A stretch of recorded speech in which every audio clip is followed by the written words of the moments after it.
Bilbilli koo daataa yeroo guuttadhu dafee fixaa kan jedhudha. Amma isa kanaaf fala fidee dhufeen jira jechuudha. Hayyee ashamaa akkam jirtu kabajamtoota daawwattoota keenya nageenyi keenya bakka jirtan maratti isin haadha qabu isin jenna. Ana obboleessa keessaniif abboora bilisaati. Har'ammoo qabiyyee addaa tokko qabadhee dhufee jira. Innis seetingii irratti sirreeffamoota garaagaraa taasisanii fi sobaa garaagaraatiin akkasumas gowwoomfamneedhaaf wantoota isin sirreeffachuu qabdan jechuudha. Yeroo hedduu kan baay'atu bilbilli koo daataa yeroo guuttadhu dafee fixaa kan jedhudha. Amma isa kanaaf fala fidee dhufeen jira jechuudha. Egaa fala kanas akka itti fayyadamtan asumaan isin beeksisa jechuudha. Keessumaa namoonni bilbilli keessan daataa dafee fixu jechuudha. Yoo haga dhumaatti dhaggeeffattan seetingiin amma isinitti mukana yoo tokko tokkoonsaa sirreeffattan jechuudha. Bilbilli keessan ammaan booda eegamaa ta'a jechuudha. Dabalataanis immoo namoonni bilbilli keessan iimeeliin keessan kan hatamu, feesbuukiin keessan kan hatamu, yuutuubiin keessan kan hatamu jechuudha. Yeroo ammaa kana rakkoo kanaatu baay'ata waan ta'eef namoonni kun yeroo ammaa irraa kaasee seetingii kanarratti sirreeffamoota garaagaraa taasifaman qabadhee dhufeen jira waan ta'eef hundi keessaniyyuu amma dhumaatti hordofaa jira. Fooloo gochuudhaan jammaraa kanaas gara seetingii keenyaatti adeemnu. Egaa har'a kan wal wajjin ilaallu bilbilli koo daataa dafeera jalaa fixa warra jedhuuf jechuudha. Bilbilli keessa warreen daataa isin jalaa fixu baay'ee sirriitti lakkaa'u jechuudha. Seetingiin amma isinitti himu kana jechuudha. Akkasiin sirreeffatan isinan affeera jechuudha. Egaa seetingii kana bilbilli keessa daataa yeroo fixu karaalee hedduu sirreeffachuu dandeessan keessaa har'a karaa tokkoon isinitti hima jechuudha. Yeroo hedduu bilbilli keessan kan kaardii yookaan daataa isin jalaa fixuu fi rakkoonsaa inni guddaa inni ijoo inni hangafaa jechuudha. Background use data allow jechuudha. Kanas amma wal wajjiniin seennee ilaalla jechuudha. Amma wal wajjiniin seennee ilaalla. Karaa sirreeffatanis amma isinitti agarsiisa jechuudha.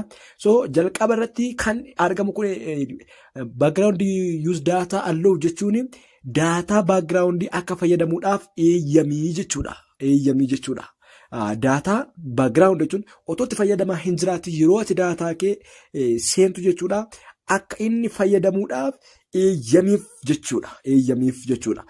Kanaaf isa kana irratti sirreeffama sirrii taasifachuudhaa qabdu jechuudha. Sirreeffamoota sirrii taasifachuudhaa qabdu jechuudha. Allow background daataa kan jettu kana kan nama isinitti agarsiisaa jiru kana jechuudha.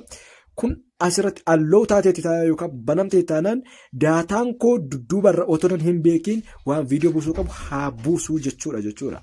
Kanaaf isa kanarratti xiyyeeffannoo gochuudhaa qabdu jechuudha. Kanaaf daataa isin guuttanii otoo isin hin beekin duubarra fayyadamaa isiniin agartanii yoo baay'ate notifikashinii isaa irra keessaan dhufee sinii galaa jechuudha.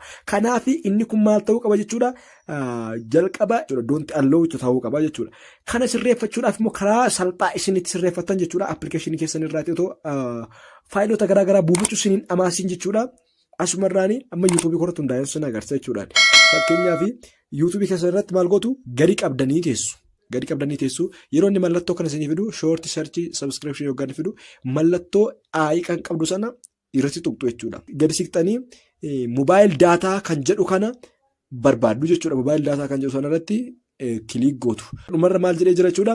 Allow background data usage jedhee jira. Isheen kun akkasi allow taatee jirti sanaan daataa keessan duubarra fitaa jechuudha. Kanaaf inni kun maal ta'uu qaba jechuudha.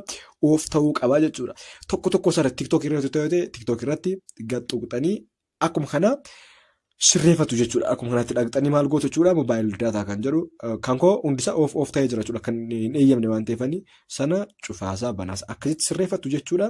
Kun tiippii jalqabaati jechuudha. Namoota biroo akka qaqqabuudhaaf namoonni akka fayyadamaniidhaaf immoo isin sheer gochuudhaan koppiliikii gochuudhaan dhaloota biraan gahaa waaqayyo isin eebbifamaa yeroo ta'an immoo karaa dabalataa jechuudha.